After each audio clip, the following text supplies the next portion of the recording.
John Legend, Sheryl Crow, Elvis Costello, and Alanis Morissette star in the MGM Plus original series, Words and Music. Iconic artists share intimate performances and the stories behind the songs. New episodes Sundays on MGM Plus. Popeye's Scary Good new Freddy Fazbear Box has garlic palm tenders and cheesy bites with marinara sauce. Try it before it's too late. And see Five Nights at Freddy's 2, only in theaters. Love that chicken from Popeyes. Limited time at participating U.S. restaurants. ¿Alguna vez te has enfrentado a una promesa tan grande que parecía imposible de cumplir? ¿Alguna vez has sentido el peso de un destino que no comenzó contigo, sino que ahora recae sobre tus hombros? Así se sintió Josué cuando Dios lo llamó a guiar a Israel a la tierra prometida. El viento del desierto aún soplaba, trayendo consigo el recuerdo de 40 años de vagar. Una generación entera había caído antes de pisar la tierra prometida, y ahora lo que quedaba del pueblo esperaba una orden divina para avanzar.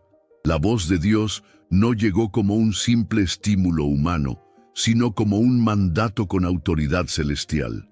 No temas ni desmayes, porque el Señor tu Dios estará contigo donde quiera que vayas. Josué 1:9. Estas palabras no eran solo para Josué, sino para todo Israel. El momento exigía más que fuerza física, exigía santificación. Antes de cruzar el Jordán, el pueblo necesitaba purificar su corazón, alinear su mente y encaminarse firmemente hacia la obediencia. La preparación espiritual comenzó con un llamado a la santidad. Santificaos, porque mañana el Señor hará maravillas entre vosotros. Josué 3:5. Esto implicaba alejarse de todo lo que pudiera contaminar la comunión con Dios. La santificación no era solo un ritual externo, sino una profunda entrega del corazón. El pueblo que había visto partirse el mar y caer el maná del cielo, sabía que no seguía a un líder humano, sino a Dios mismo.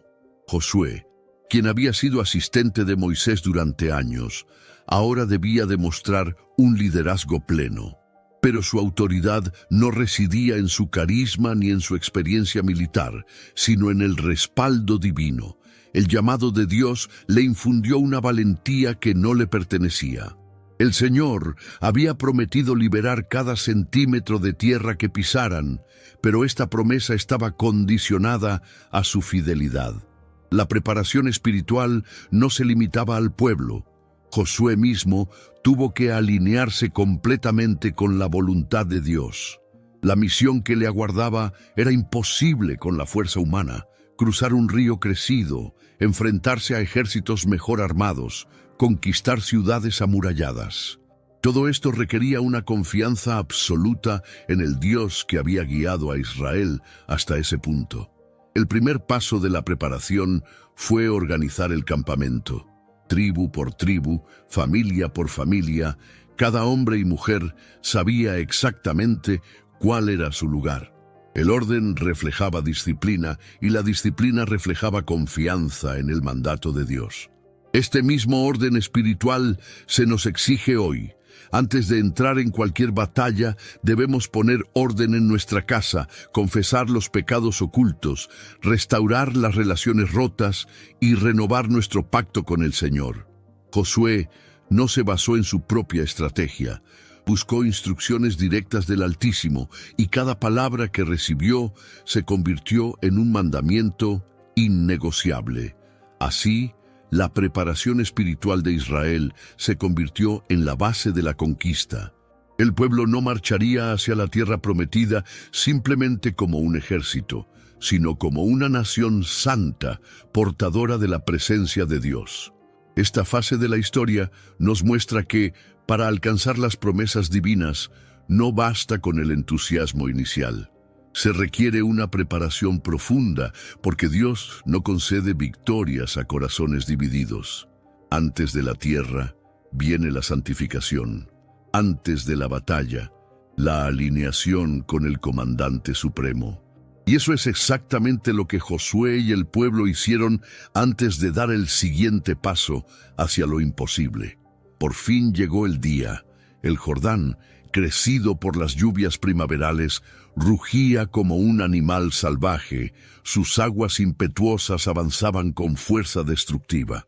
A primera vista no había forma de cruzarlo, una barrera infranqueable para una población tan numerosa, incluyendo niños, ancianos y animales. Pero para Dios no fue un obstáculo, era el escenario perfecto para revelar su gloria y fidelidad una vez más. La orden divina era clara y sorprendente. Los sacerdotes, cargando el arca de la alianza sobre sus hombros, debían ir primero. No eran guerreros armados quienes abrían el camino, sino hombres consagrados al servicio de Dios, que portaban el símbolo supremo de la presencia divina. Esta imagen es poderosa. Donde la presencia de Dios va primero, ningún río, muro ni enemigo puede resistir. El arca de la alianza no era un simple artefacto sagrado. En su interior se encontraban las tablas de la ley, la vara reverdecida de Aarón y el maná almacenado. Cada elemento recordaba al pueblo que Dios controlaba su historia. La distancia precisa de 1000 codos entre el pueblo y el arca demostraba que, aunque Dios estaba presente, su santidad exigía reverencia. Cuando los pies de los sacerdotes tocaron las aguas, algo sobrenatural ocurrió. El río, que había estado caudaloso, se detuvo de repente. Las aguas se acumularon río arriba, formando una pared líquida, mientras que río abajo todo se secó, abriendo un camino sólido. Fue como si toda la creación reconociera la autoridad de su creador. El cruce, humanamente imposible, se convirtió en un camino seco para más de 2 millones de personas.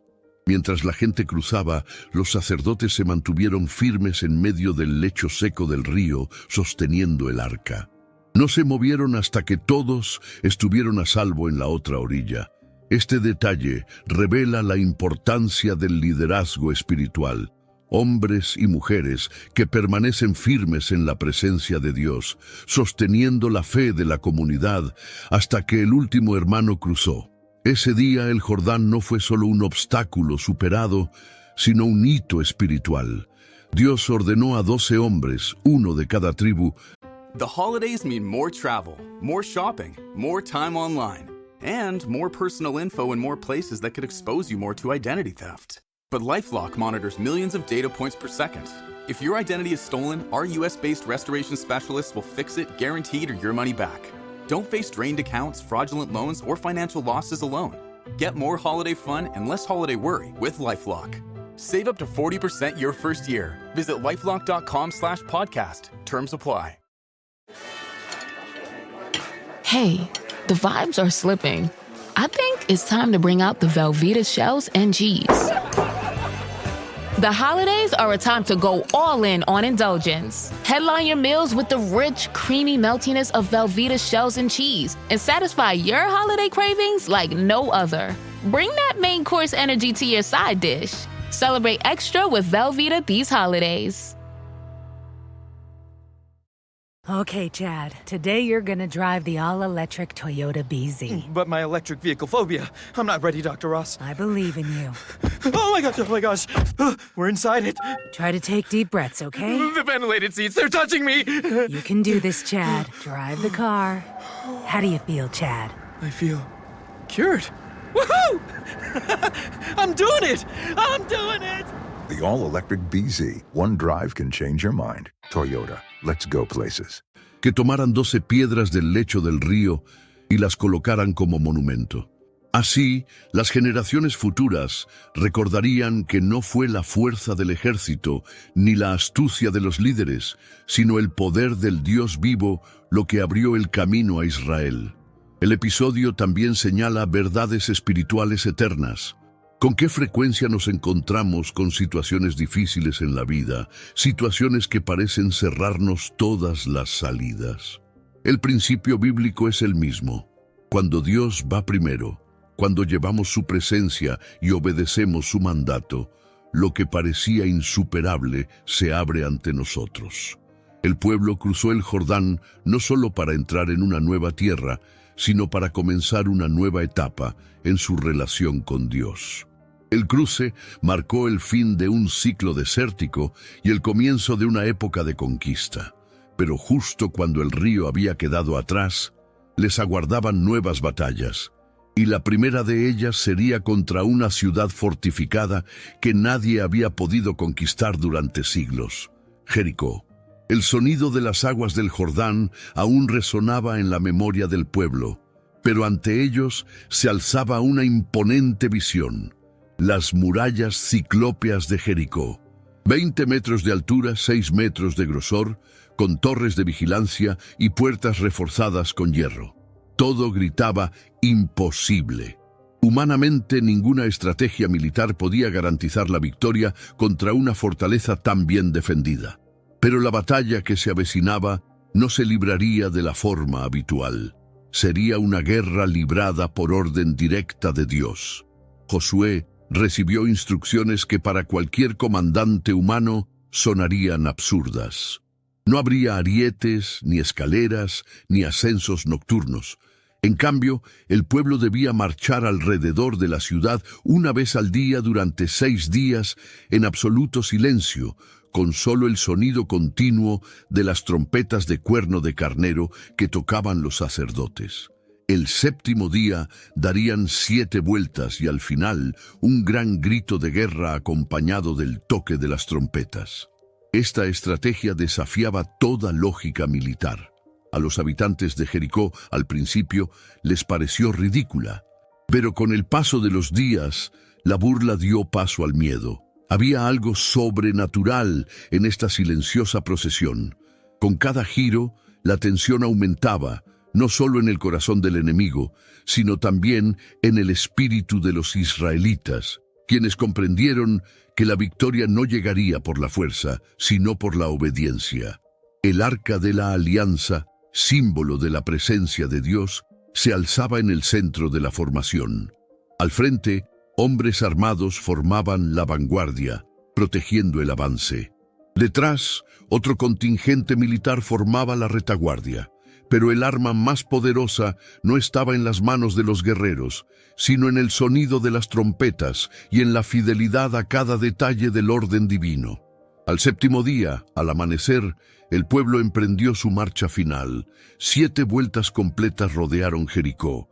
En el momento preciso que Dios había señalado, Josué dio la orden: gritad, porque el Señor os ha entregado la ciudad. El grito que siguió no fue solo un sonido humano, fue la declaración de fe de todo un pueblo alineado con la voluntad del Creador. Y entonces sucedió. Los muros temblaron, como si un terremoto hubiera sacudido sus cimientos. Piedra a piedra se derrumbaron ante la mirada de todos. No había otra explicación que la acción sobrenatural de Dios. La ciudad, que había resistido a los conquistadores durante siglos, fue vencida en un solo acto de obediencia y adoración. El episodio de Jericó enseña que en la guerra espiritual, las mayores fortalezas caen no por la fuerza de las armas, sino por el poder de la obediencia a Dios. Él a menudo nos pide que actuemos de maneras que desafían la lógica porque quiere que nuestra confianza esté solo en Él. Pero la victoria en Jericó también conlleva una advertencia.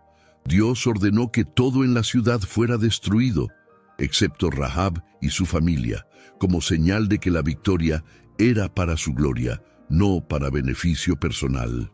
El pueblo obedeció, pero esta obediencia pronto se pondría a prueba en la siguiente batalla, revelando el peligro del pecado oculto.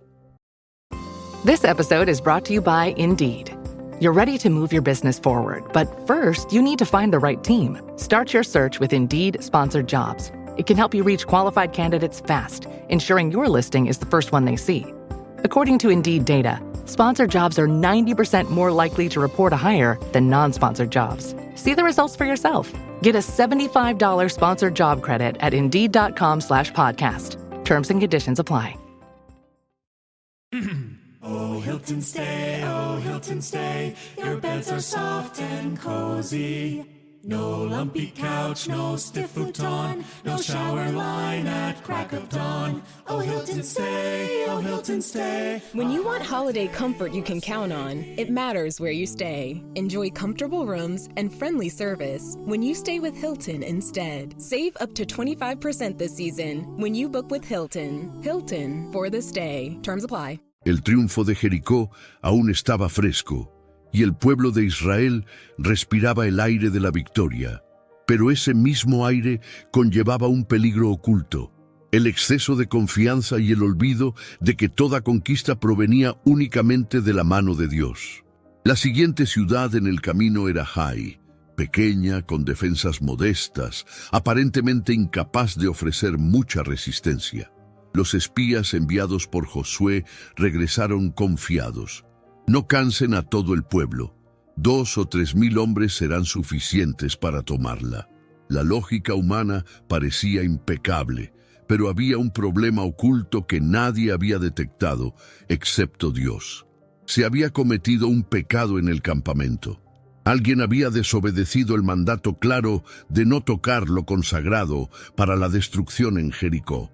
Lo que debía haberse entregado al Señor fue tomado y escondido, trayendo una maldición sobre toda la nación. Josué, sin saber lo sucedido, envió a su reducido contingente a atacar Hai. Pero lo que debería haber sido una victoria rápida se convirtió en una humillante derrota. Los hombres de Hai, motivados y feroces, hicieron retroceder a los israelitas y mataron a 36 de ellos. La noticia se difundió rápidamente y el terror se apoderó del pueblo. Si el Dios que había derrocado a Jericó había permitido esta derrota, algo muy grave había sucedido. Josué se rasgó las vestiduras, cayó rostro en tierra ante el arca de la alianza y exclamó con desesperación: «Ah, Señor Dios, ¿por qué has hecho cruzar a este pueblo el Jordán solo para entregarnos en manos de los amorreos y destruirnos?» Su oración revelaba no solo dolor, sino también desconcierto.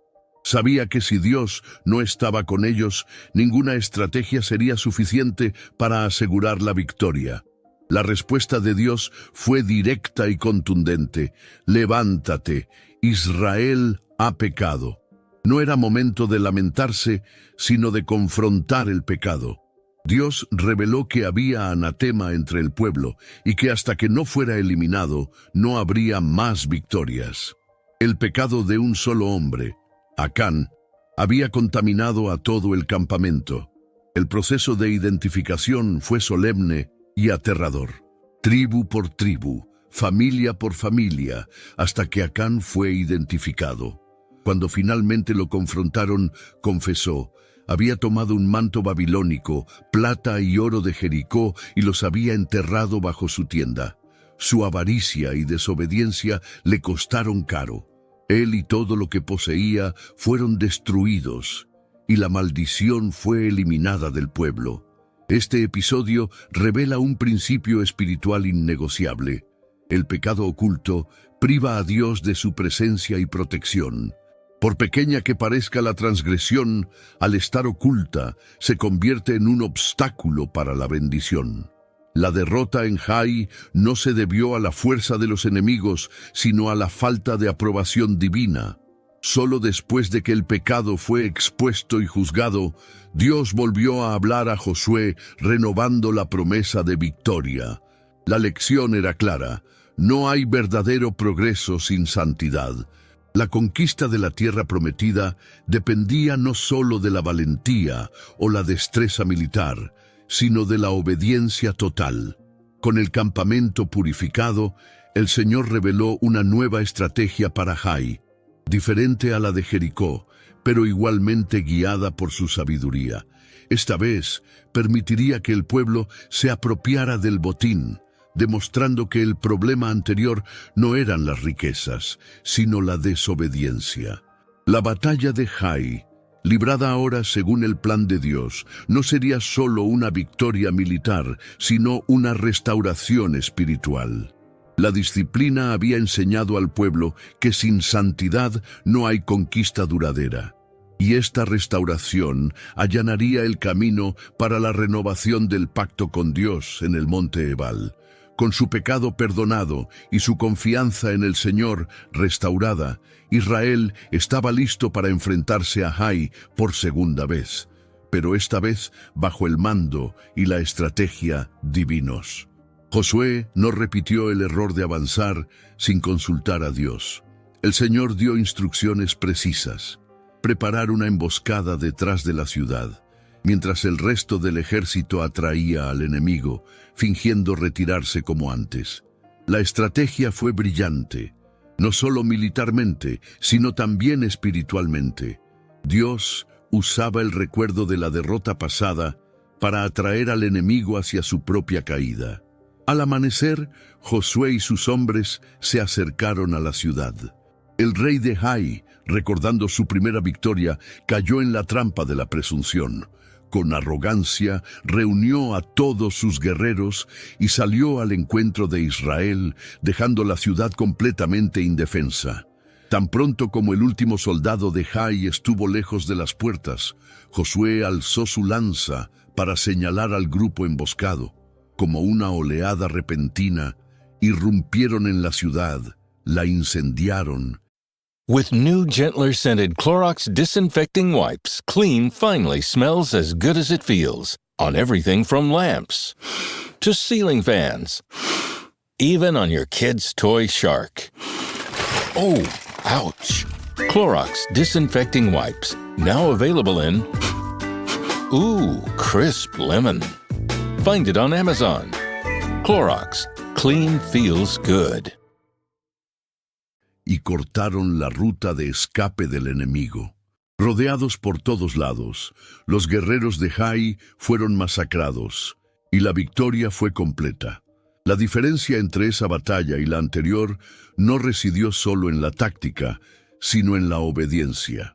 El mismo pueblo que había huido humillado ahora ganó con autoridad, porque anduvo en armonía con la voluntad de Dios. La promesa se cumplió una vez más. No temas ni te acobardes. He entregado en tu mano al rey de Jai, a su pueblo, a su ciudad y a su tierra. Josué 8:1. Pero Josué sabía que conquistar territorio no era suficiente. Necesitaba ganarse el corazón del pueblo para Dios. Por lo tanto, tras la victoria, condujo a toda la nación al monte Ebal y al monte Gerizim para renovar el pacto con el Señor. Allí construyó un altar de piedra sin labrar, según las instrucciones de Moisés, y ofreció holocaustos y ofrendas de paz. Más que un acto religioso, ese altar era una señal de compromiso. Josué escribió una copia completa de la ley de Moisés sobre las piedras, recordando a todos que la base de su existencia y prosperidad residía en la obediencia a la palabra de Dios. La mitad del pueblo se encontraba ante el monte Gerizim, proclamando las bendiciones de la obediencia. La otra mitad ante el monte Ebal, proclamando las maldiciones de la desobediencia. Esta renovación del pacto fue un momento de unidad espiritual. Hombres, mujeres, niños, desconocidos, todos escucharon cada palabra de la ley. Era como si Dios reafirmara: mientras me obedezcan, nadie podrá resistirse. Pero si se desvían, perderán mi protección. La historia de Jericó y Jai nos enseña que la presencia de Dios es la clave de la victoria, pero su presencia exige santidad, obediencia y una renovación constante del compromiso. Las victorias de ayer no garantizan las de mañana a menos que sigamos andando en el centro de la voluntad de Dios. Hoy quizás te enfrentes a un Jericó aparentemente insuperable, o quizás hayas experimentado un Ai, una derrota que te ha dejado perplejo. La buena noticia es que Dios aún restaura, aún da nuevas estrategias y aún guía a su pueblo a la victoria. Pero esto comienza con un arrepentimiento sincero, una obediencia completa y un corazón renovado en el altar del Señor. Y ahora, la decisión está ante ti. ¿Seguirás intentando vencer con tus propias fuerzas o te rendirás por completo a la estrategia de Dios? Si este mensaje te llegó al corazón, escribe en los comentarios: renuevo mi pacto con el Señor. Declara esto como un acto profético y comprométete a seguir su voz en cada paso de tu camino.